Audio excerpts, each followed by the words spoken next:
Olá pessoal, eu sou a Tiane e esta é a aula número 17 da Oficina de Canto Popular. Seguimos hoje com a última aula sobre boi do Maranhão.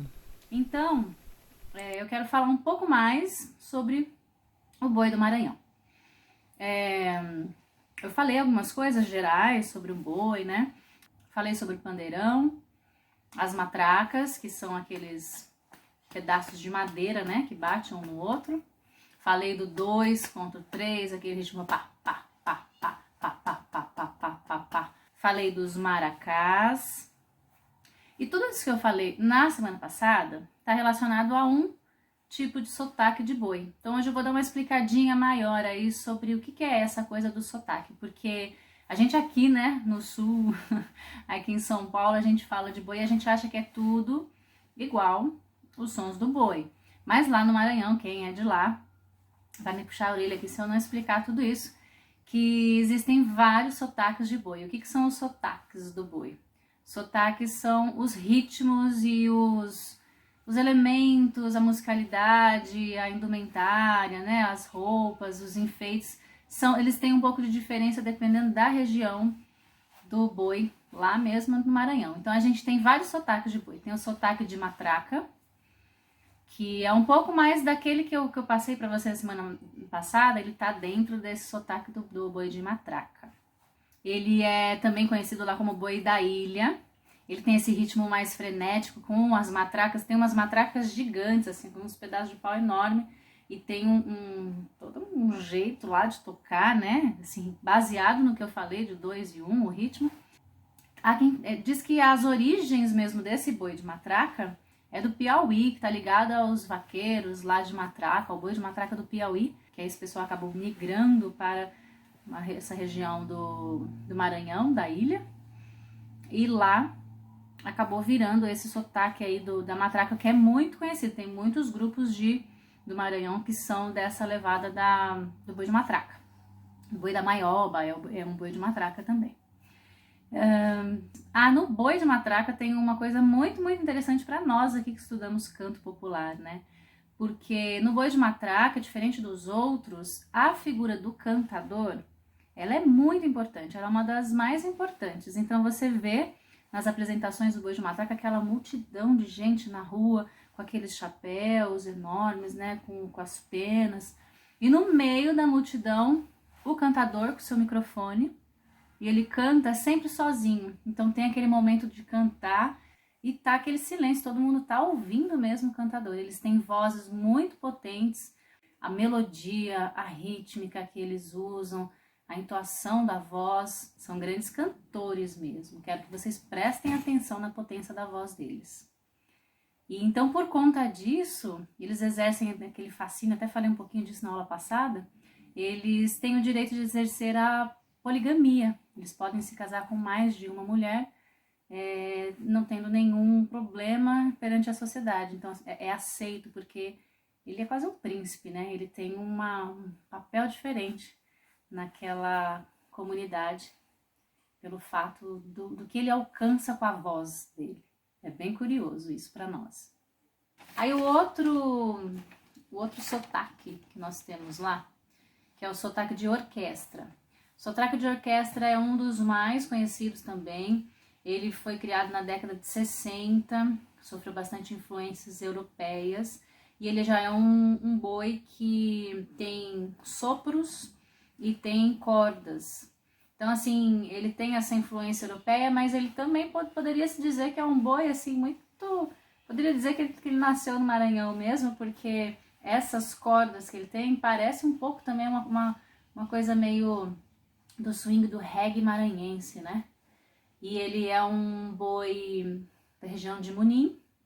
E ele é o que mais tem grupos, é o que mais agrada a população. Ele é aquela festa maior, vai? Ele é um dos que permite mais alterações e inovações, né? Então, ele não tem como o boi de matraca, como outros que eu vou falar já, um compromisso assim dos seus seguidores, né? Dos seus seguidores, não, das pessoas que mantêm essa tradição.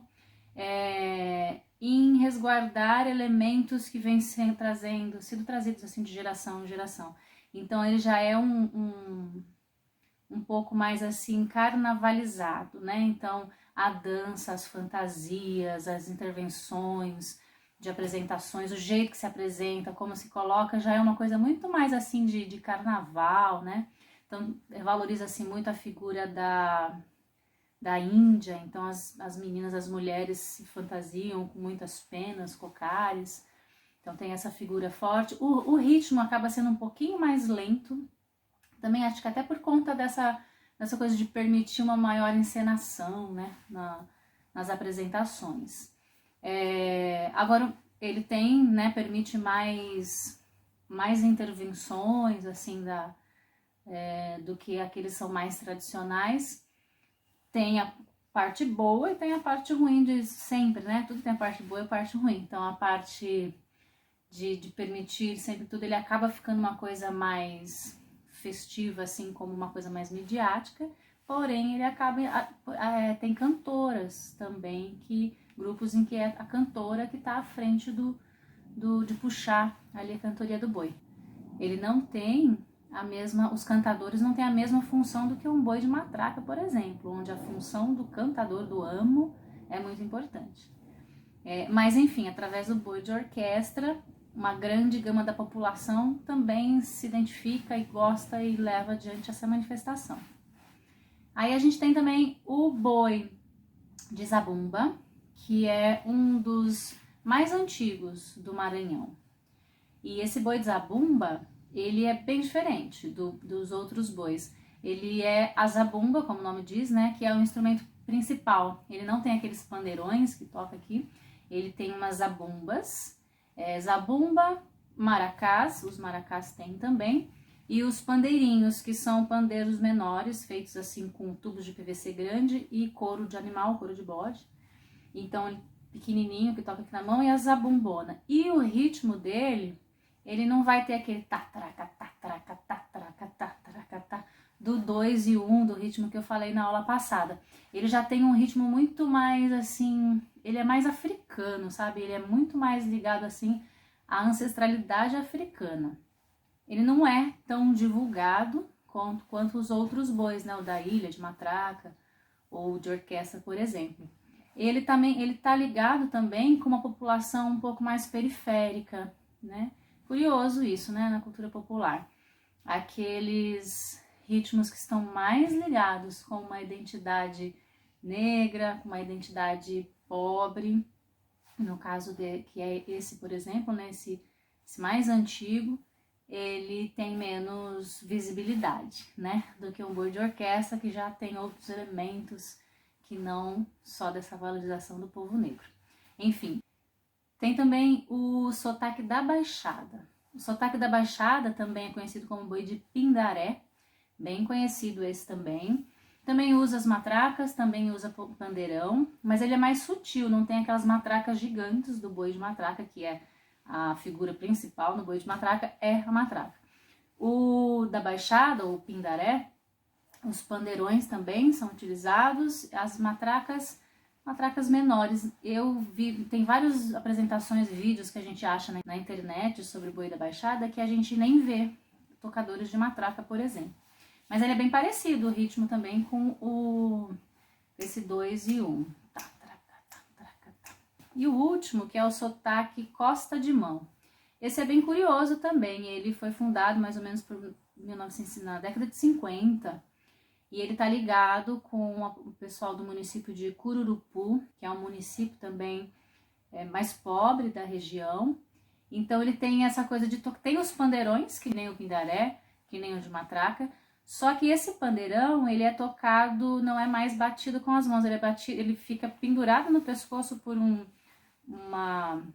ferro, uma adaptação que se coloca para segurar o tambor na frente do corpo e toca-se com as costas da mão, com os dedos assim. Aí tem uma coisa curiosa também, contam que por que surgiu esse jeito de tocar tão diferente, né? Porque tá ligado com pessoas assim na lida do campo, muito pobres, que trabalhavam o dia todo e que ouviam outros bois, né? Ouviam outros sotaques do boi, mas que devido ao trabalho, né, duro da roça, a mão era muito calejada, doía muito, então não dava para se tocar o pandeirão como os outros tocavam.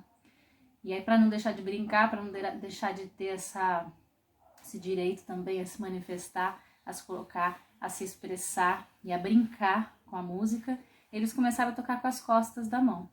Automaticamente, esse jeito de tocar com as costas desacelerou um pouco o ritmo e criou aí um novo sotaque. Ele é bem específico mesmo, é mais lento, a batida é bem cadenciada, é um ritmo muito interessante. É um também, assim como o boi de zabumba, que está ligado a uma região mais periférica e é um dos que menos tem grupos, o sotaque de costa de mão, ele ainda tem menos ainda do que o da zabumba, porque ele também está ligado a uma região mais pobre e dá-se menos valor, né? A coisa que a gente acha que não... é coisa de pobre, é coisa de preto, a gente não dá muito valor, né? Historicamente, coisa doida isso no Brasil, mas infelizmente é. Então, esse sotaque da costa de mão, ele está sendo...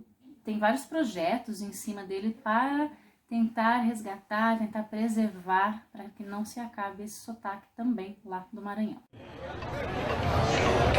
Oh, minha cidade, deixa-me viver, eu quero aprender tua poesia, só em maresia, lendas e mistérios, lua das serestas e o azul de teu dia. Quero ler nas ruas fontes cantaria, torres e mirantes, igrejas sobrados, nas lentas ladeiras que sobem angústia, sonho do futuro e glória do passado.